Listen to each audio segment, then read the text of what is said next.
Welcome to the Mission Control. I've got here, as I said, Gary Cox to talk with us about the Epic computer upgrade that the crew has been working on. In particular, Dan Burbank has been upgrading a couple of the computers this week, and Gary is the Epic program manager. So he's going to tell us what that's all about and why it's necessary and why it's good for the station. Thanks for coming, Gary. You're welcome.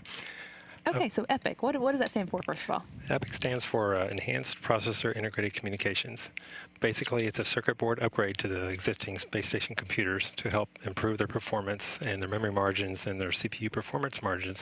As you know, the station's been on orbit for 10 years or so, and the original computers that were put up there are starting to feel the effects of mission ISS completion, where they're having more demands put on them. And so what we had to do was come up with a upgrade for those computers to give them more performance so they can handle this new configuration, as well as get us ready for future activation through 2020 and 2028. Okay. Well, when you say computers, are we talking about like the laptops that we see the crew using, or is this the computers that run all the equipment on the station? Or? These are specifically the computers that run all the equipment on board. There's 47 of those computers on orbit. They're called MDMs. Basically, we looked at the top 3 or 4 types of computers that needed to be upgraded because of their performance was needed to be improved. And we identified our highest most computer called the CNC, or command and control computer. It's the 3 computers that control the entire vehicle.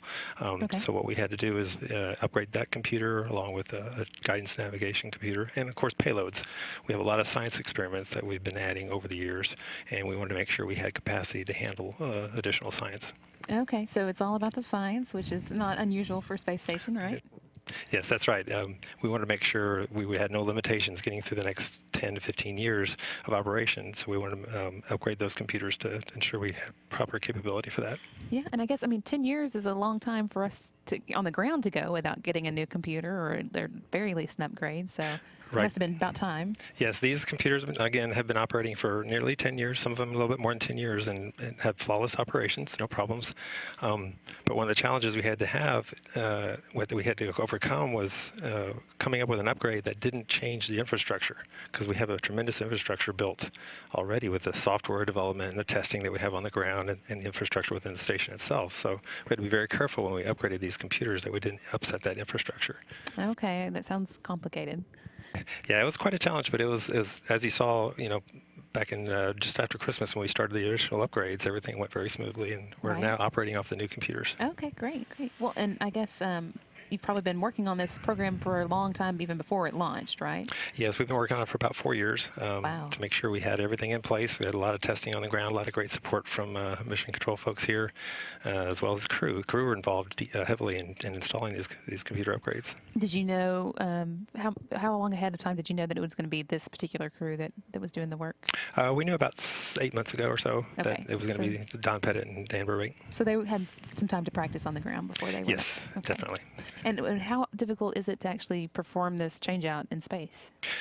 What we do is we actually have to pull the computer out of the racks. All these computers are located in racks on the space station. We have to pull them out of the racks and put them on a workstation. That's kind of like a workbench, if you will. And then we have to pull front covers off, and then we actually have to pull single cards out and reinstall, much like you would do on a home computer when you change out computer cards. Okay, I guess it's probably complicated a little bit by the lack of gravity.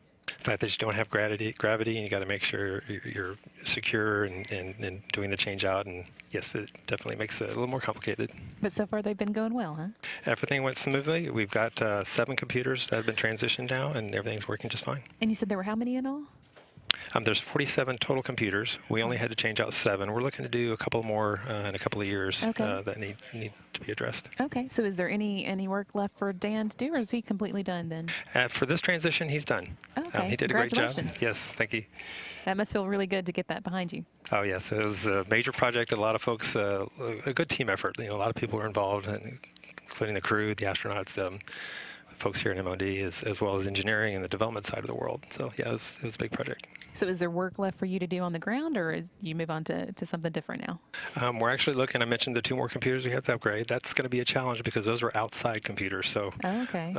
yes, they're going to get the same Epic upgrade, but they're outside. So we're going to have to do some EVAs where the astronauts again will be involved. They're going to have to go outside and pull these computers back inside and do a change out, and a little more complicated than this go around. It sounds like it. Yeah, well, we'll be looking forward to that. I guess it's probably a little ways in the future still. It's about 2 years or so away, yes. Okay. All right. Well, thank you so much for coming and talking with us. We really appreciate it. Thank you.